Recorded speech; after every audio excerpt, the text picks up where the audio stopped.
In this video, I will show you how to fix the problem while rendering a video in Sony Vegas Pro. I will show you the solution to the problem using the example of the 21st version, but this problem can also occur in other versions of Sony Vegas. The essence of the problem is that the video render freezes on one frame and the video is not rendered. So now I will show you how to fix this problem. First, you need to close the Sony Vegas program. You can do this using the Task Manager. After that, launch the Sony Vegas program again, select Options and select Preferences. In the new window, select File I/O. In this section, you will have two checkmarks on these decoding settings.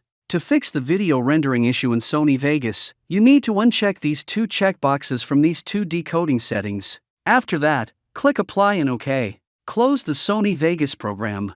Run the project again in Sony Vegas, where the video render stopped before. After that, you will see the video rendering percentages at the bottom. This is the same new decoding from which we have unchecked the boxes. Wait for the video to finish decoding. After that, you will be able to start rendering that video again. I will now run a render of the video and show you that the problem has been fixed. I have sped up the video a bit, but you can see that the video does not stop and the rendering of the video continues. The issue has been successfully fixed. After that, the video is successfully created. The project is completed. In this way, you can fix this problem. That's all. If you liked this video, then like and subscribe to the channel. Thank you all for watching.